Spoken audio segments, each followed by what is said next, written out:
KSEBിയുടെ ഗാർഹിക ഉപഭോക്താക്കൾക്കുള്ള അതായത് വീട്ടിലെ കറണ്ട് ഉപയോഗിക്കുന്നതിൽ കുറച്ച് അറിയാനുള്ള കുറച്ച് കാര്യങ്ങളാണ്. പലർക്കും ഇത് അറിയാവുന്നതായിരിക്കും, അറിയാത്തതായിരിക്കാം. അപ്പം അറിയുന്നവർ അത് സ്കിപ്പ് ചെയ്ത് വിടുക സാധാരണ ചെയ്യുന്ന പോലെ.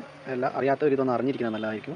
കാരണം ഇപ്പോൾ ലാസ്റ്റ് നമ്മൾ ACDൻ്റെ കുറിച്ചൊക്കെ പറഞ്ഞു, ചാർജ് അധികം വന്നത് എന്താണ് ഈ കഴിഞ്ഞ മാസം എന്നൊക്കെ നമ്മൾ പലതും സംസാരിച്ചതാണ്. അതുപോലെ തന്നെ അത്യാവശ്യമായി അറിഞ്ഞിരിക്കേണ്ട കുറച്ച് കാര്യങ്ങളാണ് ഈ വീഡിയോയിൽ ഉൾക്കൊള്ളിച്ചിട്ടുള്ളത്. അപ്പോൾ ആവശ്യക്കാർ മാത്രം അതൊന്ന് കണ്ടിട്ട് അറിഞ്ഞിരിക്കുന്നത് നല്ലതായിരിക്കും.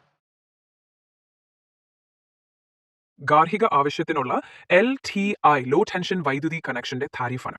സിംഗിൾ ഫേസ് 3 ഫേസ് കണക്ഷനുകൾക്ക് ഇത് ബാധകമാണ്. ഇതിൽ 2 കാലയളവിലേക്കുള്ള നിരക്കുകൾ നൽകിയിട്ടുണ്ട്. പ്രധാനമായും 2 തരം ചാർജുകളാണ് ഉള്ളത്. ഫിക്സഡ് ചാർജ്, എല്ലാ മാസവും വൈദ്യുതി ഉപയോഗിച്ചാലും ഇല്ലെങ്കിലും നൽകേണ്ട നിശ്ചിത തുകയാണിത്.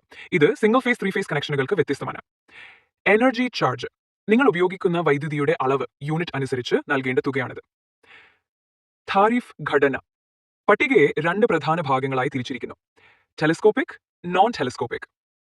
ടെലിസ്കോപ്പിക് ബില്ലിംഗ് 0 മുതൽ 250 യൂണിറ്റ് വരെ, അതായത് മാസത്തിൽ 250 യൂണിറ്റ് ഉപയോഗിക്കുന്നവർക്കാണ് ഈ രീതി ബാധകമാവുക.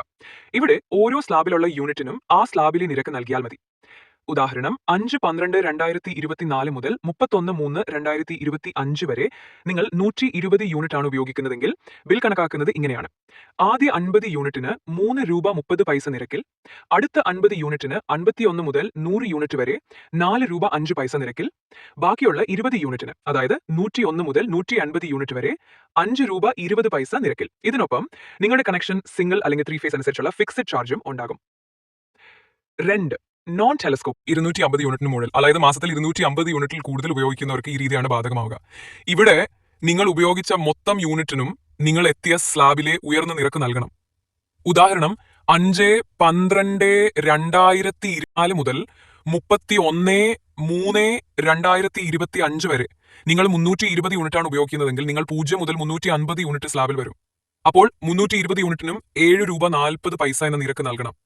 320 രൂപ ഗുണിക്കണം 7 രൂപ 40 പൈസ ഈക്വൽ 2360 രൂപ ഉണ്ടാകും. ഇതിനൊപ്പം ഫിക്സഡ് ചാർജും ഉണ്ടാകും.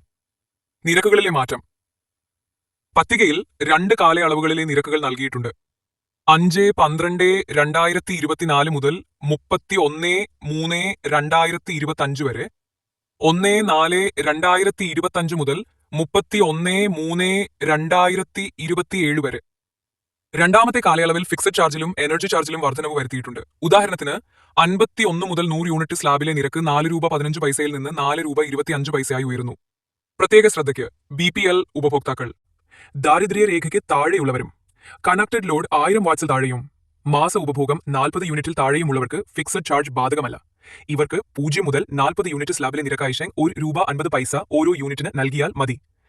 BPL കുടുംബങ്ങൾ, ക്യാൻസർ രോഗികളോ 40% കൂടുതൽ ശാരീരിക വെല്ലുവിളി നേരിടുന്നവരോ ഉള്ള BPL കുടുംബങ്ങൾക്ക് 100 യൂണിറ്റ് വരെ 1 രൂപ 50 പൈസ നിരക്കിൽ വൈദ്യുതി ലഭിക്കും. Connected load 2000 watts വരെയാകാം. 100 യൂണിറ്റിന് മുകളിലുള്ള ഉപഭോഗത്തിന് സാധാരണ നിരക്ക് ബാധകമാകും. ഹോം സ്റ്റേകൾ, ടൂറിസം വകുപ്പ് അംഗീകരിച്ച ഹോം സ്റ്റേ യൂണിറ്റുകൾക്ക് ഗാർഹിക താരിഫായി LT1 പ്രകാരം ബിൽ നൽകും. ചുരുക്കത്തിൽ ഈ പട്ടിക നിങ്ങളുടെ പ്രതിമാസ വൈദ്യുതി ഉപഭോഗം അനുസരിച്ച് എങ്ങനെയാണ് ബിൽ കണക്കാക്കുന്നത് എന്നും കാലക്രമേണ വരുന്ന നിരക്ക് വ്യത്യാസങ്ങളെക്കുറിച്ചും വ്യക്തമാക്കുന്നു. ഇനി നമുക്ക് KSEBിയുടെ TOD സിസ്റ്റം എങ്ങനെയെന്ന് നോക്കാം. ഇനി നമ്മൾ സംസാരിക്കാൻ പോകുന്നത് ടൈം ഓഫ് ഡേ സിസ്റ്റത്തെ കുറിച്ചാണ്. പ്രതിമാസം 250 യൂണിറ്റിൽ കൂടുതൽ ഉപയോഗിക്കുന്നവർക്കാണ് ഇത് ബാധകമാവുക. ദിവസത്തിലെ സമയത്തെ 3 തിരിച്ചിട്ടുണ്ട്. വൈകുന്നേരം 6 മുതൽ 10 വരെയുള്ള പീക്ക് അവേഴ്സിൽ സാധാരണ നിരക്കിനേക്കാൾ 25% കൂടുതൽ നൽകണം. രാവിലെ 6 മുതൽ വൈകുന്നേരം 6 വരെയുള്ള ഓഫ് പീക്ക് അവേഴ്സിൽ 10% ഇളവ് ലഭിക്കും. രാത്രി 10 മുതൽ രാവിലെ 6 വരെയുള്ള സാധാരണ സമയത്ത് നോർമൽ നിരക്കാണ്.